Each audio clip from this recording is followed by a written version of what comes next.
Good afternoon, everybody. My name is Kari Bingen. I am the director of the Aerospace Security Project here at the Center for Strategic and International Studies. This afternoon, we're discussing space intelligence, threat trends, but also how the intelligence community, the space intelligence enterprise, is posturing for the big changes in the security environment. I am very privileged to welcome Major General Gregory Gagnon, the Director of Space Intelligence in the United States Space Force, as well as next to him, Brigadier General Brian Sidari, who's also the Director of Intelligence, but of the United States Space Command. So General Gagnon is the Deputy Chief of Space Operations. He is a career intelligence officer, also steeped in cyber operations. Prior, he was the Director of Intelligence at U.S. Space Command, so in General Sidari's seat, and Director of Intelligence at Air Combat Command.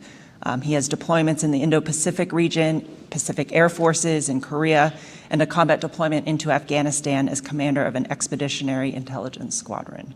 Brigadier General Sidari, Director of Intelligence at U.S. Space Command. He's also a career intelligence officer who has led at the tactical, operational, and strategic levels. He has multiple operational tours spanning 3 theaters and several staff jobs. And he's also a published academic from the National Defense University. And I learned a proclaimed pop culture enthusiast, fluent in movie quotes. So we'll have to see if we can weave that in here. So I've been fortunate to know both these generals for several years now. We've done panels together, but our panels have always been classified. So I think this is the first time that we have both senior space intelligence leaders on stage together here in an unclassified or non-classified setting. And I think it's important to have these unclassified conversations, and I very much appreciate your willingness to talk more publicly about what you're doing. You are bringing broader attention to just the use of space, but also the threats to the space domain. And really, that was the impetus behind CSIS's work that we've done for 6 years now on our annual space threat assessment, which I have here. Last February, also here at CSIS, General Saltzman, who's the Chief of Space Operations, he unveiled the Space Force theory of success, competitive endurance. And when you listen to his remarks and you read through that, you see that intelligence is fundamental to all aspects of that theory. And what has been striking to me, and why I'm so glad both generals are here today, is just how much change is occurring, not just in space operations and what's happening in the domain, but in the field of space intelligence itself. So we'll talk about the threat, we'll talk about how the space intelligence enterprise is posturing for this increasingly dynamic environment. So I'll leave time at the end for questions. We have folks online. Please go ahead and submit questions via the web interface, and then for the folks joining us in person today, you can scan this QR code above me. So let me start with the difference between your jobs. You're both directors of intelligence, one at Space Force, one at Space Command. General Gagnon, what is your job and how is it different than what General Sidari does? Thanks for the question, and thanks for having the 2 of us over this afternoon. Our jobs at the daily schedule and what we read and stuff can tend to be very similar, but we support different bosses. And the different bosses we have different roles. I support General Saltzman, the Chief of Space Operations, and the Secretary of the Air Force directly, those 2 individuals. And in their jobs every day, their job is to organize, train, and equip space forces to compete and challenge, and if directed, win in an engagement against other militaries. So my time horizons, when I read traffic in the morning or read intelligence in the morning, my time horizons tend to be 3 years to 7 years, 3 years to 15 years, thinking longer term. And I would say that's probably the key distinctive element between what Sid and I are doing every day in our outputs is time horizons. Yeah, thanks. It's a privilege to be here. Just like General Gagnon said, my time horizon is about 1 to 3 years. I joke with my boss, who's General Dickinson, the command commander, is I worry about 20 minutes to 20 years, right? But basically, our days are the same. I get in, read reporting. However, I'm more steeped with the Joint Force, so my processes are joint processes. So, how do we support the processes and functions of the command, the joint functions, to do warning, to do operations, to do planning, to strategy development? How do I prep my boss for his engagements with the chairman or the Secretary of Defense, or to the other combatant commanders across the globe. So one, again, 20 minutes to 20 years. So I'll have conversations routinely with General Gagnon about what I've seen and what you need to think for future capability, but also I'm more steeped in 1 to 3 year time epic. I would also highlight that on a Saturday night or a Friday night or on a Thanksgiving, his phone's ringing because he's a J2 of a combatant command. So it's a very demanding job. I'm grateful he's running hard at it. But it's a 24/7 job about what's going on in the world and providing warning to your leadership. Yeah, so I do get a lot of phone calls at night. So the big joke is every time, what keeps you up? And I go, the J3 keeps me up because they have an insatiable need, right, as they plan. But the other one is I go into work every day, so just to stay ahead of it. And so there's, the world doesn't stop when we have days off, right? So how do I keep up on what is going on in the strategic environment so that when the boss has a question, my combatant commander or the DCOM have a question, I'm there postured to answer it based on what the record says. It's a good way of differentiating, taking more of that longer-term look, and you're now getting the 2 a.m. phone calls. Yes. So, can I shift that? Let's talk about threat trends. You have both been doing intelligence for a long time. You've watched the evolution of foreign space programs and threats to space capabilities. Can you reflect a bit on what you've seen change over your tenure, and particularly in the last couple of years? What do you worry about now that you didn't worry about 5, 10, 20 years ago? I'll swing first. Yes, sir. So when I pinned on Colonel, which is like an 06 in the Air Force at the time, it was 2012. And in 2012, as I'm entering being a senior officer, the People's Liberation Army in the country of China had 41 satellites. Today, they have over 800. Now, I don't think I'm that old, but that seems like really, really moving fast. So that's a key determinant when we talk about the pacing threat for the National Defense Strategy. So in that National Defense Strategy, in just what's 11 or 12 years, the People's Liberation Army has gone from like a cold start to becoming the second most powerful nation in space. That's rather dramatic in just 11 or 12 years. So that is really kind of the defining feature that I try to communicate to people, because what can you do from outer space? You can sense the globe. You can make weapons engage further with greater precision. You can show people where they are. You can show weapons where to go. All of those things, which used to be a uniquely American and allied capability, are now shared by what could be our potential competitor. The only thing I would add, I didn't grow up as a space intelligence, right? So this is my 5th year of focusing in the threats to space or what's going on in the environment, the space environment. So one, it's been a rapid learn, right? I had to learn a lot and learn quick. And it's good as we've seen the change across the United States government, Department of Defense, of the focus. I think the other one, to bounce on what General Gagnon said, is how the PLA is innovated, right? Failing fast. And so you look at and how do they close the technology gap with the United States and our allies? And so that is really concerning as we look at that, right? One, how do I innovate? But most important, like a key concept, is fail fast and restart. And that's been a big change that I've noticed. Well, and on that, so failing fast, China now is at over 800 satellites. Some would observe, but the United States still has a lot more. We do. So what are you seeing China focus on? Where are they making the most progress on? What do you make of their commercial space sector? So before we pivot to that, let's just look at last year. So the United States has the most satellites in outer space, but over 90% of the satellites we put into outer space last year were to do what? They were to provide internet connectivity or communications to the world.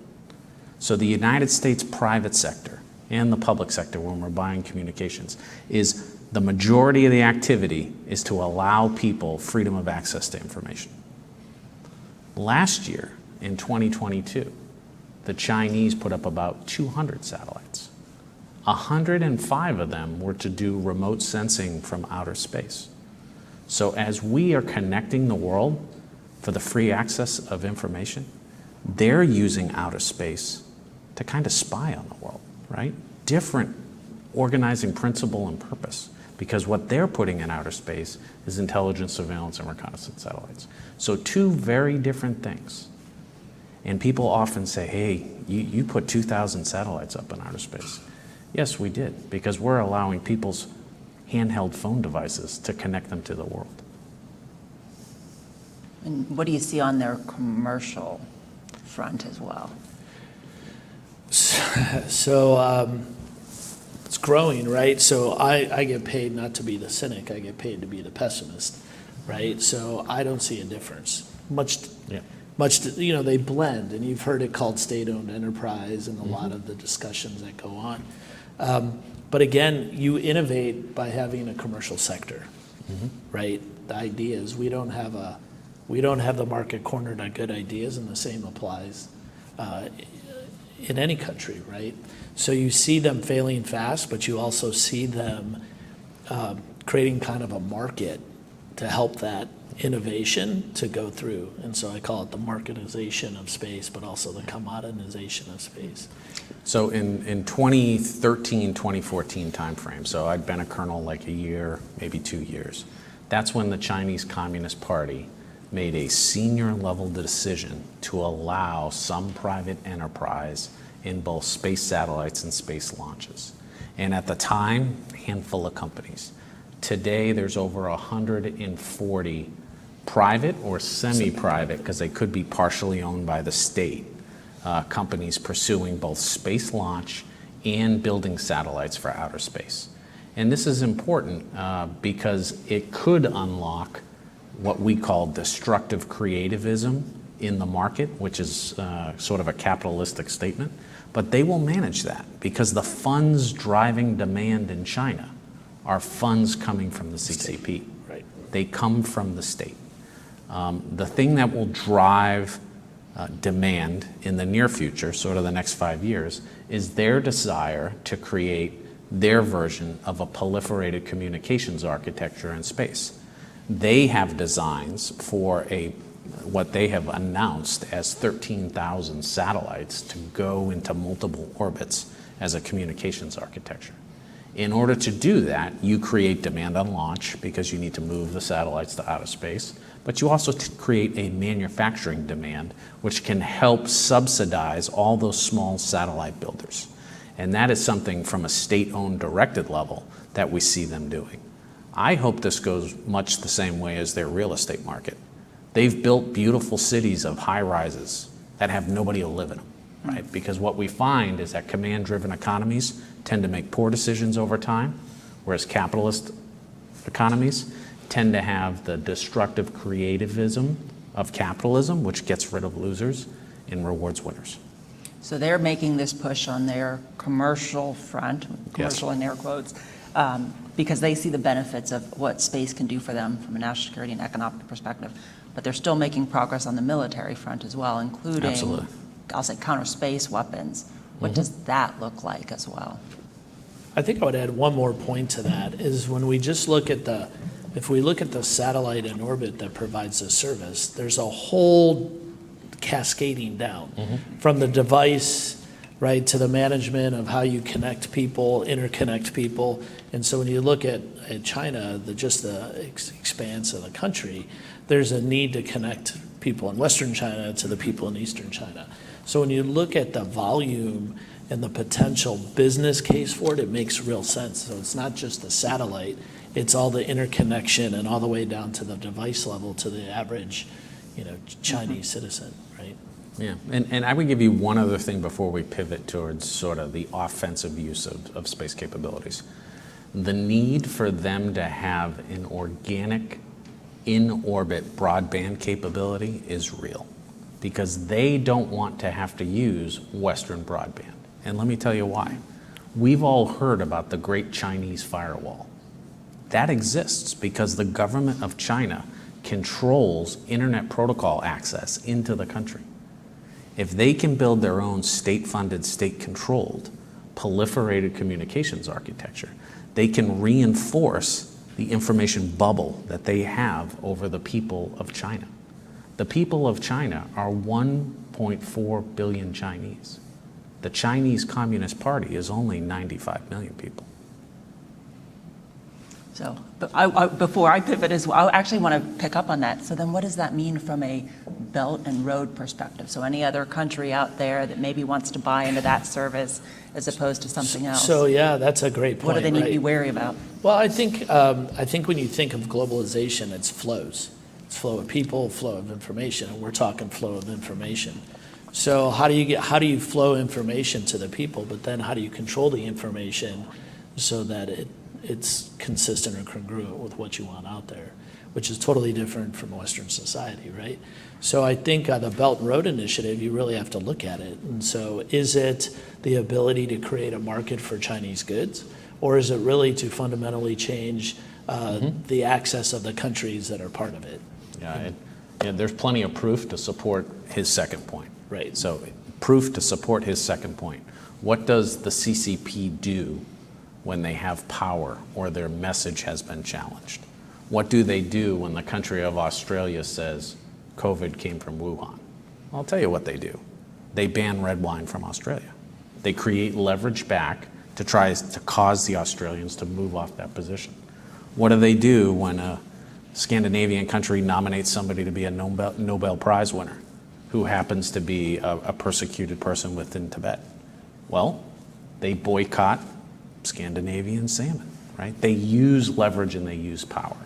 If we allow their outer space layer to become the Ma Bell of outer space, they will use that for control and leverage. This is the same story with Huawei. As Huawei makes 5G inroads into Africa, South America, and other countries as they're given deals that are hard to walk away from. But if that same concept, allow us to transport, allow us to carry your information because it's at low cost, when you do that, there's no Fourth Amendment. There's no right to privacy. The agreement made with those companies in Beijing is you will give me your information and I won't ask. Okay, so on the weapon front, what do you see trend-wise with what China is doing to threaten our and our allies and partners' capabilities in space?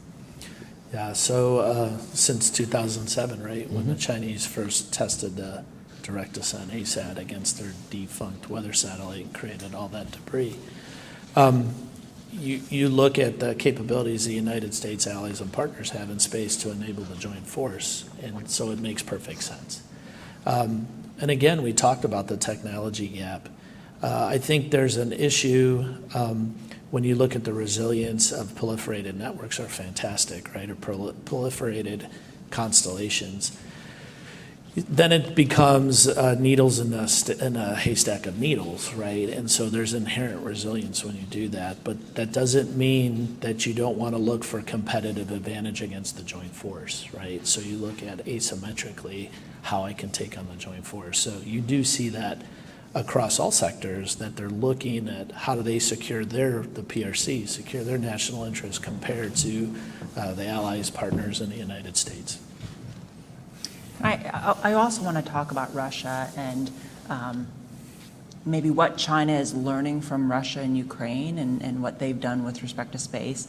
But also what's been striking to me is, early when Russia invaded Ukraine, they targeted space via cyber means. There have been reports that they are jamming Starlink and other systems.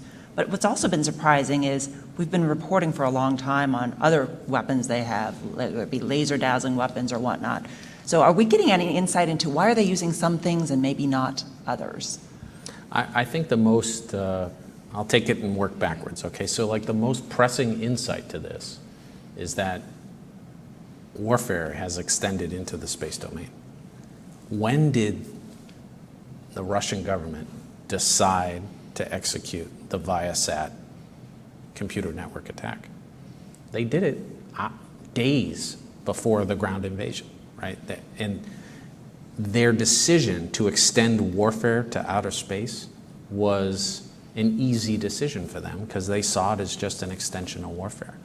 In DC and in other venues, sometimes 3-4 years ago, it was hard for people to understand that warfare will extend to space. But warfare today does extend into space because our adversaries have made it so. They've created computer network attack capabilities. They've built missiles from the ground that can go up to outer space and shoot a satellite. They've built lasers that they can use to shoot into the optics of satellites as they've gone over. And they've also built, developed, and emplaced satellites in outer space that can do a myriad of different tactics to destroy other satellites. So the first point of this war is that space is now part of all domain warfare from the adversary's perspective. So that debate about that would have happened 3 or 4 years ago really needs to be put to bed. The second thing, what would Beijing be learning from this war as it has gone into like its second start, if you will? Because we still remember that Russia, after the Olympics, invaded Crimea, right? And then they just started to restart it, 19, 20 months ago as they moved further into Ukraine. I think what they have seen this time is that they have seen that the Western alliance and those democratic and free countries have come together. So if Putin and the Kremlin's objective was to fracture NATO, they've done pretty poorly. Because what we've seen is NATO come closer together. What we've seen is NATO countries that used to debate 2% as a funding floor, now, as a goal, now see 2% as a minimum, right? So their exact objectives with regards to NATO about trying to fracture and create disunity in NATO has completely been the opposite. So I think in Beijing they see that, and that's worrisome. I just look at it, something that we've always known, right? The ability to command and control field of forces, we all know that, right? We learned that in the Joint Force day to day throughout our careers, and we're seeing it play out in real time with the Ukrainians' ability to command and control their forces and the Russians not being able to stop that. I think the other one is to have situational awareness at relevant speed of the battle space so you can make informed decisions on how to command and control your forces. Again, played out, right? We've seen that over 20 years of war in the Middle East when we were engaged in Iraq and Afghanistan, and we're seeing the same thing, just 2 different countries do it. To what General Gagnon's point, the power of an alliance, the power of allies and partners, the power of the global community coming together, I think is very insightful and impactful. I think the other one is the resilience of the space-based architectures. That's another one, right? So I think those are all lessons to learn. But I would also say, there's a will of the people that needs to be accounted for. And so we always have to keep that in our lens or our frame when we look at any type of conflict. So there was another really useful point for capabilities from outer space at the beginning of that war, at the beginning of the second start of the Ukraine war. The United States government was, saying, hey, Russia and President Putin are going to invade further into Ukraine. And we were saying it pretty loudly and publicly prior to the invasion. We then flew senior leaders to Europe to convince European governments. And we were able to do that by showing commercial imagery from outer space. Okay? In the past, if this was 10 years ago, that would be a highly classified image that I would get permission to show to that foreign government. But because we could prove this with Maxar imagery, as we all see in space news, defense news, and things like that, because we could tell that story, that senior official in a European capital could then take that story and bring it over to their parliament. That same senior official could take that to their version of their national security advisor, and they could share that with their public. That is something we could not do 10 years ago due to the classification of the imagery. So now, because we have unclassified commercial imagery that supports our story, we're able not to just build public support in the United States, we're able to build public support in the population of our allies. And I think that was kind of a watershed event. So I want to jump on that point and your discussion and observation on commercial contribution. We are seeing commercial entrants now in areas that were previously only done by governments. And Yeah. to your point, where that information or even discussion would have been highly classified. So whether it's imagery, we now have commercial space situational awareness, non-Earth imaging. Yep. Talk to us about what these commercial capabilities and maybe the services model that several of them have, what can they do to help? And where do you see them fitting? Yeah, that is really a great question. And I remember back when I was a young lieutenant colonel, you were a colonel, and I was in the front office. He called me old. Not really old, a little older. But the same debate was happening. It was before the Senate Armed Service Committee and the late Senator McCain, right? And so Secretary James was there for SecAF, and then it was my boss, General Hyten, and they were talking about how do I set the market for commercial launch, and it was with SpaceX. Yeah. And so it was the same discussion of how they were trying to get the Falcon 9 and all that stuff, and it was on the Hill, you could read about it. But it's the same discussion. The same discussion, the market innovated, the market provided these capabilities because there was a need in the market. And so I don't necessarily believe it's revolutionary. I think it's evolutionary that we are just using these services that commercial provides, one, to society writ large in the global community, but also, right, we were able to coalesce the global community because we were able to show, and the market set that. So, so sensing, so it really resonated with me when you talked about that, because my background is airborne operations. And so we'd have to fly for disaster relief or humanitarian assistance, these big rolls of film, because I can hand the film over. And now you'd have to wait, fly it, bring it back, and then you'd have to make all these duplicates and then hand it out. Now I can get an image and just share it. Well, and beyond imagery, do you see a place for some of these other commercial capabilities coming online? Space situational awareness, maybe the non-Earth imaging, the on-orbit servicing and inspection? Yeah, I think so. I had gone out somewhere and I had seen a lot of the stuff, and we need to get there, right? We need to get to the end of the research, and how do I do, so from the Joint Force perspective, how do I do sustainment on orbit? That's the servicing. How do I do force protect? How are those joint functions? And they do have application across every domain. So how do I service? Now, the commercial sector might be the one to do that first, right? We've done it multiple times when we go up and send capability up to the ISS, right, to help work through some stuff. I don't know the difference. Now, we just have to move a little bit farther to go to GEOD if you wanted to do that, but that's service life extension on satellites, right? Mm-hmm. So I see a need to do that. We need to watch that. We need to invest, one, not so much in dollars, but also the folks that do the research and think about it. I would give you this to think about, just a couple data facts and then sort of reframing of the question. So in 2022, the U.S. government as a whole spent over $400 million on remote sensing from space. That remote sensing from space was executed through the National Geospatial Agency or the National Reconnaissance Office. And that large number has been a key part of the purchasing buy for a number of those remote imaging companies. Those remote imaging companies, to include Maxar specifically, can now do satellite-to-satellite imagery, and that is part of their portfolio of what they offer. And I think that's wonderful. Now let me reframe it for you. We is not just the United States. We is our allies and partners. And as we talk about the commercialization of space and new technologies in outer space, there are other allies and partners that have both government sector and private sector research and money involved in that. Our Japanese attaché just walked in. Konnichiwa. Konnichiwa. Astroscale is a Japanese company partnered with the British. And when I was over in London earlier this summer, we were talking about the opportunities of that company, if you will, which is an on-orbiting servicing company.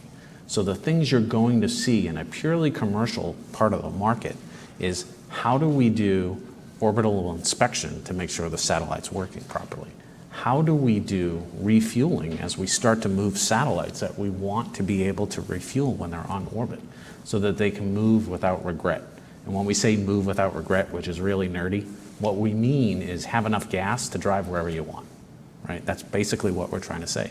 Because now we spend a lot of money on satellites on the payload, if that payload's optics or things like that. And one thing that's marginal cost that you can reset is fuel, right? So those are the type of things. So as we talk about how the outer space market will change, we have to realize that we isn't just we.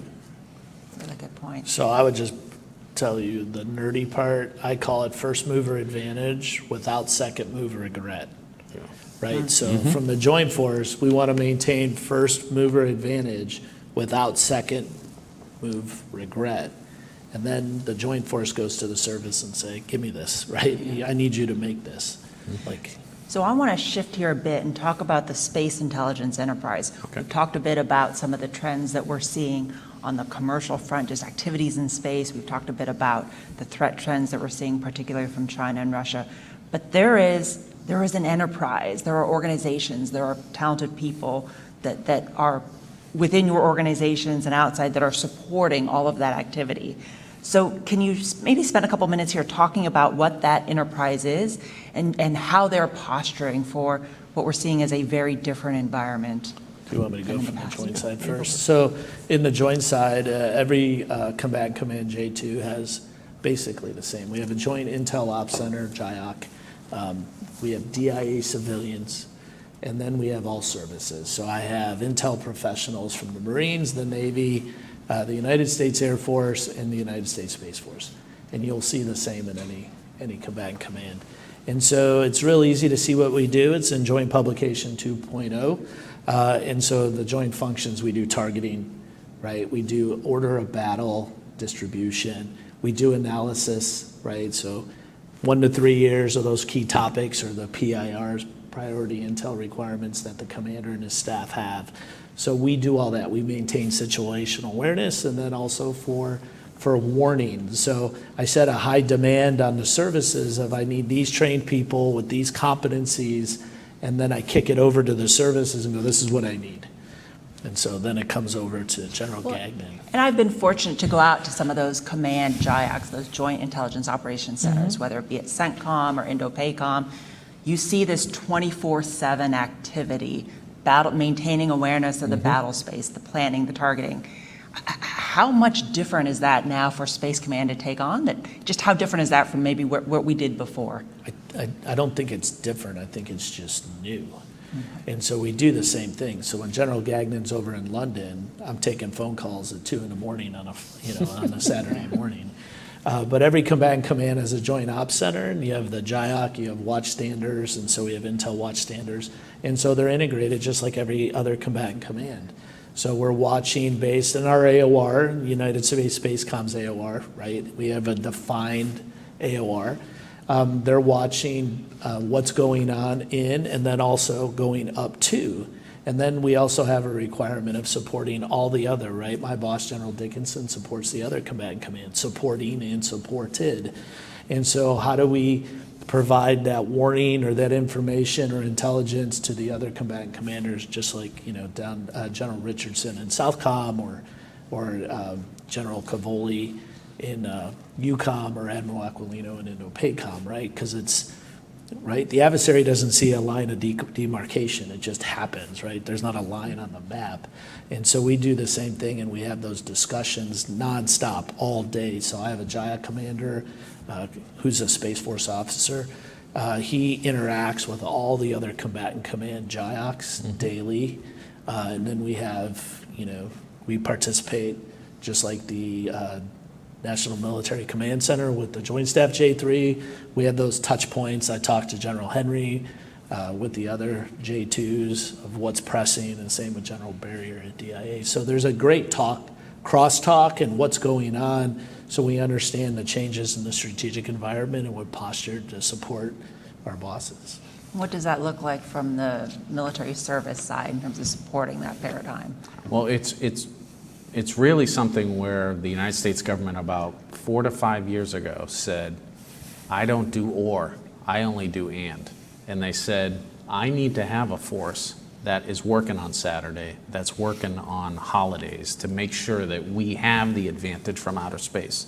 And in order to do that in the Department of Defense, we're going to stand up a combatant command because they're going to work it 24/7. But I don't do or, I do and. So I also need a service. I need a service that's thinking 10 to 15 years out.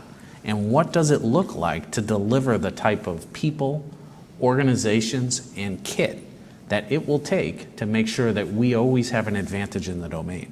And that was kind of the and of why there's also a Space Force.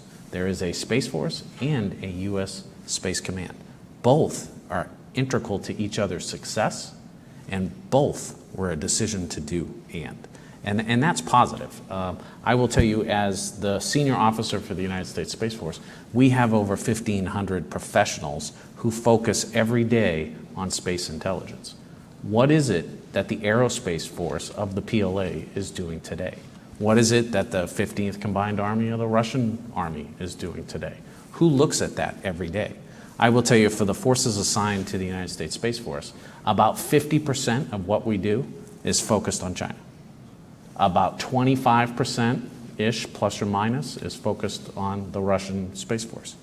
And about 25% of it is focused either on other countries, kind of like Iran or North Korea's space forces, but really also focusing on the commercial sector so that we're not surprised by commercial sector. Not spying on the commercial sector, but paying attention to not only the domestic commercial sector, but also the foreign commercial sector, because it is a hotbed of innovation.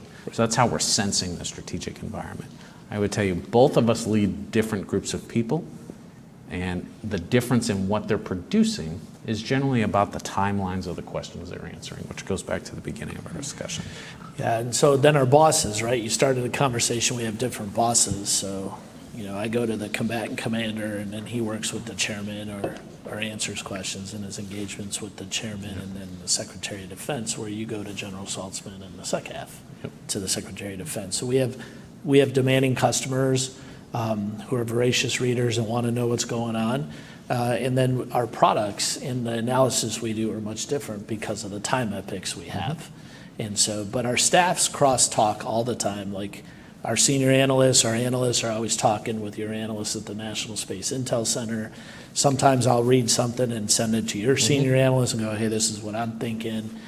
So it's, we kind of watch, and I do the same thing for the Air Force, and then with the rest of the other combatant command J2s that interact. I want to hit on organizations as well, Sure. because some of the most visible changes I think we've seen in space intelligence in the last year has been on the organizational front. So this summer, it was the 1-year anniversary of the stand-up of the National Space Intelligence Center, NSIC, which grew out of NASIC, and we know we have at least a couple alums here. I see Sarah Monero in the back, who started her career as a phenomenal space analyst at NASIC. You had the stand-up of the 75th Intelligence, Surveillance, and Reconnaissance Squadron this summer, explained as the Space Force's first targeting squadron. So can you talk a little bit about some of those what those organizations do, maybe what are they, why they're necessary? You talked a little bit about the different time horizons. Also, just the people, what kind of people are you looking for to do that job? So we actually have a 71st, a 72nd, a 73rd, a 74th, a 75th, and a 76th squadrons that do space intelligence.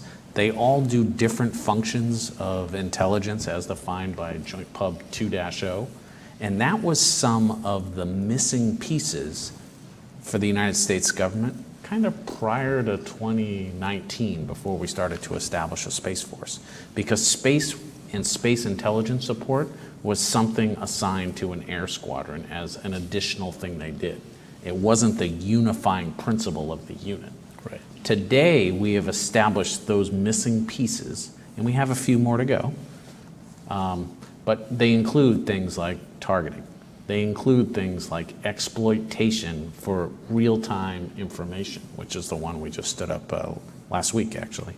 And it's all those missing elements that, from General Sidari and my experience as former Air Force officers, were things we had, right? We had an entire wing of 5,000 people who did real-time exploitation of stuff collected from the air layer, right? So now we're working through that for things collected for the space layer, right?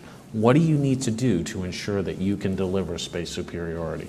What is the information you need to have? Now, what most people don't appreciate is, as intelligence professionals, you just don't, open up the internet and pull that stuff out. You got to actually go collect that information, analyze that information, report out that information, and then see if it met your customer's need or your commander's need, right? And then run that whole cycle again. So all of those things is what we've been building in the Space Force. People only see the quarterback and the wide receivers. They don't see the lineman. They don't see the tight end who creates options. Those are the things that we've had to build in the Space Force. And having had a chance to go out to Dayton and see the work NSIG Yep. does, as well as some of these other elements, it is phenomenal what those linebackers and tight ends do. So thank you for highlighting that. I also want to talk just strategic competition. One takeaway from the chief's theory of success is this focus on staying in a constant state of competition to avoid escalating a conflict. Mm-hmm. So I'm struck that our space intelligence enterprise, they need to be postured for more dynamic war fighting, but also postured for this day-to-day strategic competition, left of bang, per se. So I want to tie this in with a question from one of our audience here, Michael Dara, who's one of our CSIS military fellows, is China frequently uses gray zone tactics to compete and disrupt international norms without crossing the line into combat. So what might Chinese gray zone tactics look like in the space domain? And then also, how is our intelligence enterprise thinking about that competition in the gray zone? Wow, that's a really good question. So on the U.S. side, we'll call it campaigning, right? How do I campaign to stay out of conflict? And right, so I'm constantly in competition, and I'm campaigning to reduce it. The one is you have to watch the operations, right? One is when you talk U.S. campaigning, we'll talk at operations, activities, or investment. So how do I use that lens? And then how do I use that lens to look at how the adversary, so in this case China, what are they doing to support their force? And then what do I need to do to protect the joint forces' access to space and space services while denying the adversary's use of the same, right? So it's how do I set up for my indications and warning, and how, right? I don't really care how a satellite functions. That's for NSIC and those folks there at the National Space Intel Center and the broader IC to tell me how it works. I want to gain insights to what the adversary is doing with that satellite and how it affects the joint force, either in the maritime, the ground, or right? I want to understand that, and how do I gain insights? Because that's how I go tell the boss this is important. We need to pay attention, or hey, you might need to call the chairman. Something's going on. So it's how do I maintain constant vigilance? Do I have the right collection in? Do I have the right analysts that are trained to look and tell me what's going on, so then I can start my warning up through the J3 and forward? So, when someone shows you who they are, believe them. yes. This is the fiery reef. I'm in the South China Sea. There's nothing to see here. This is the fiery reef. I'm in the South China Sea. I'm placing dirt on top of this coral reef. There's nothing to see here. This is the fiery reef. I'm putting an airfield on the fiery reef. There's nothing to see here. This is the fiery reef. Don't worry, these aren't real weapons, right? When someone shows you who they are, believe them. That's the gray zone tactic. They play on our desire to believe them. This is an SJ-21. This is in geospatial orbit. Don't worry, I'm just grabbing this defunct satellite and throwing it out into graveyard orbit and then coming back into position very rapidly. Don't worry, there's nothing to see here. I want to hit on space denial. So the theory for success talks a little bit about this. The Department of Defense issued a space policy review last month that discusses the need to deny adversaries the use of space against us. General Gagnon, you talked earlier about the hundreds of remote sensing satellites that the Chinese are putting up in particular. So can you shed some more light on this and why now this more open discussion about denial? And then what does this demand from space intelligence that maybe we hadn't done before? Okay. Yeah, the demand is rather exponential on space intelligence because we need to really manifest the transition from a benign environment of space, which is where kind of we've used space for 50 years, to a position where we need to prevent strategic surprise. So the first tenet of the CSO's theory, right? Avoid strategic surprise. The second tenet, of course, is to deny first mover advantage. You deny it by providing exquisite warning at the beginning, buying time for your leadership to make decisions, also a key intelligence principle. And then the third thing, you enable responsible counterspace campaigning by the entire joint force in a way that provides advantage to the joint force. It would be dereliction of duty to not inhibit the adversary's ability to see us and sense us and target us in time of war, because we're supposed to protect our forces, our ships, our sailors, our Marines, our soldiers, and our guardians. And we have to be prepared to provide options, if directed, to prevent them from being struck. The space layer, just like the cyberspace layer, just like the air layer, just like the ground layer, and just like the subsurface layer in the sea, is all part of warfare. You have to think holistically as you do target system analysis to counter adversary command, control, communication, and targeting. And space is just part of that for the PLA. Yeah, so I think right to that point is there are responsible behaviors, and we've talked right? We don't have the market cornered on who can go there, and so it's just the same when you're Fiery Reef, right? So I think there was the Philippine Navy was resupplying their ship, and there was those images of that's not responsible behavior in the maritime domain. So, but everybody's got access and can operate there. So how do we get the discrimination of what's responsible and what's nefarious? And what's that warning? And what are the timelines? And that's where I put the demand back on the services to have trained people and capability so I can get, from my perspective, to warn the combatant commander, hey, something's going on, we need to be postured and we have to look so that we stay before, right? We stay before conflict. And so to campaign in there, right? And still compete. And so that is a big lift, but just like you said, right? There's many activities going on. It's how do I make sense of what it is at the speed of relevance? So Kari also has a deep background in intelligence, and we were all taught, threat is capability plus intent. And we monitor adversary or potential adversary capabilities over time. And that's how I can give you those great statistics. But what can change in a weekend is intent. That is the hard thing to discern as you're trying to understand threats and risk. And that'll continue to be a challenge. And I have those discussions all the time. There's a threat, a risk, and hazard are all different. So we have to be very precise in our language. And so a threat, sometimes they're really talking risk, right? So that's for the policy community and operational community. I could talk to the threat side, right? And we know this. Last time I was on the Joint Staff, Ms. Bingen was INS, so we'd have to go up and talk to her all the time. But we need to be precise in our language. You've heard me talk joint force. You hear me talk about joint functions. And so we need to be precise when we talk to our senior leaders what's going on so they can make feasible, acceptable, and suitable decisions because we've given them options to respond. Well, and we see tangible, systems are tangible, whether they be satellites or they be particular weapons.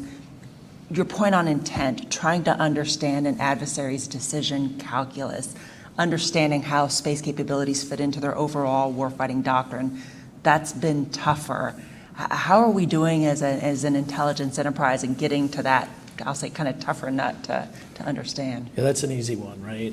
So we talk all the time. We were sitting in the back, and I had the opportunity to officiate a retirement ceremony, and she, I was in the car. What did I listen to? Probably 8 hours of podcasts. And so it was real easy, so I didn't have to read the book, but I listened to Pete Canology from here at CSIS, and I had listened to General McMaster's, some of his.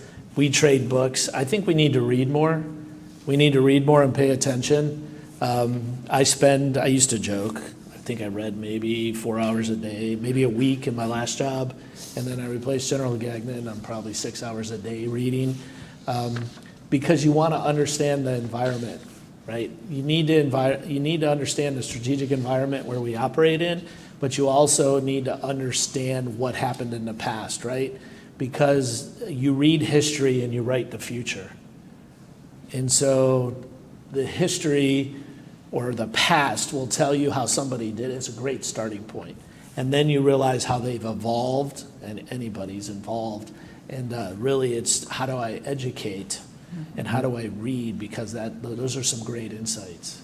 So, Kari, one thing I share with kind of senior policymakers is space war isn't a thing. War is a human endeavor. Mm-hmm. Warfare will extend to space, just like it extends to cyberspace, just like it extends to the air and it extends to the ground. But war will continue to be a human endeavor. So when you are trying to assess intent, it's not in any way unique to the space domain. The space domain is simply one of the domains of warfare. And weaponry in space will still trace back to a senior leader's decision and their intent and their decision calculus. It's funny, we were talking about this before, and I go, the 4 things about war, because I'm a big Clausewitz, right? And so war's human, war's policy, right? Politics. It's unpredictable. And so how do we go through and discuss it? Because warfare is always changing. Mm-hmm. And so the characteristics of war. Mm-hmm. And so it's really interesting because we don't spend enough time to reflect. And not, historians maybe didn't have it right, but it's a good place to start. And I'll give you one other thing that hampers our thinking. Okay. Dichotomous logic. War, peace, right? That goes back to our audience's question, right? Working below the level of warfare to do what? Achieve your security objectives. Because at the end of the day, achieving your security objectives is your ends. War is just a means. Great point. Okay, I want to hit a couple audience questions here before we run out of time. The first one I'm going to bundle from Ed Drolet and Peter Marquez about intelligence sharing with allies and partners. What systems are being modernized or developed by the Space Force and Space Command to improve integration and interoperability with partners? And then is there anything we're doing in terms of sharing threat information with allies and partners in a timely manner? Mm-hmm. So from the combatant command, we share information or intelligence, right, based on established relationships. Using the DIA systems, right, we have communication back and forth. We have telephonic, VoIPs. We do VTCs, and I routinely with my partners have discussions one-on-one, and we share what's going on in the environment. And so could it get better? Sure. Could it be faster? Of course. But then sometimes you don't even know who to call or the phone won't connect. And so we practice that, and I routinely, monthly or bi-monthly, have a discussion with a partner, or I'll send notes back and forth. And sometimes I have to sign a memo, right? And I put the memo and I send it out so it's in the system. But we do have those discussions. Mm-hmm. Can I talk also about the relationship with the broader intelligence community, Space Command, NRO, Space Force as well?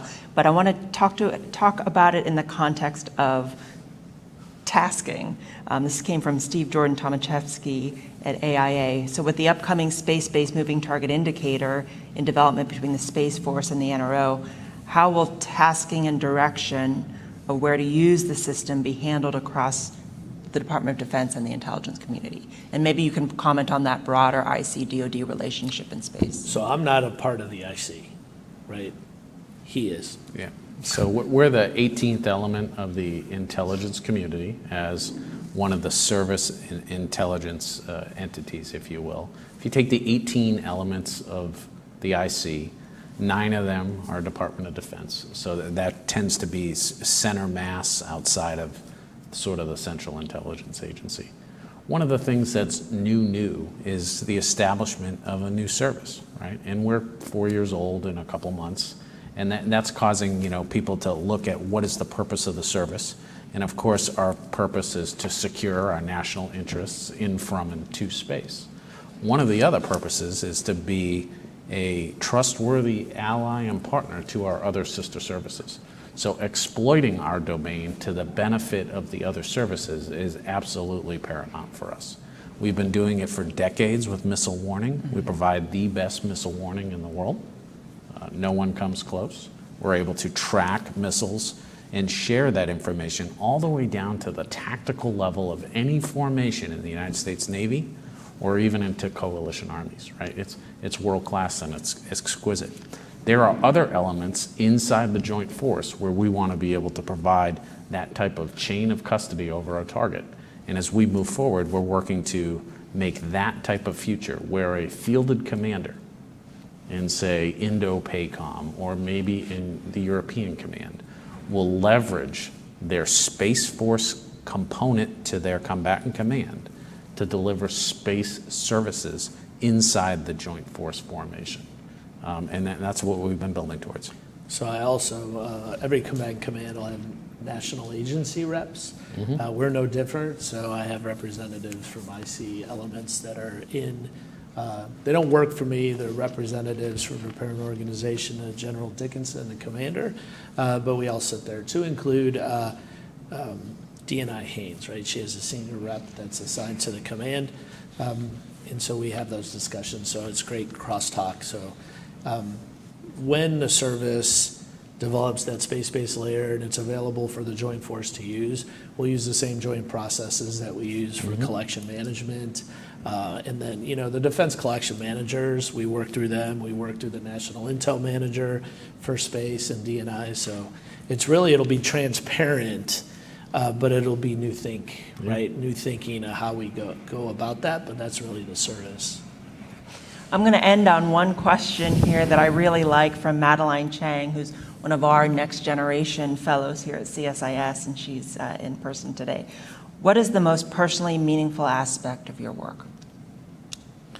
Wow, that's a really hard one. I'll let you go first so I can think. Yeah, thanks.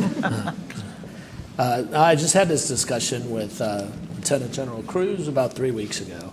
And so he was my wing commander when I was a squadron commander. And every now and then he'll call and check in. He goes, how's it going? I go, I have the best job in the world. And he goes, what do you mean? He was the Indo-PACOM J2 for Admiral Harris back in the day.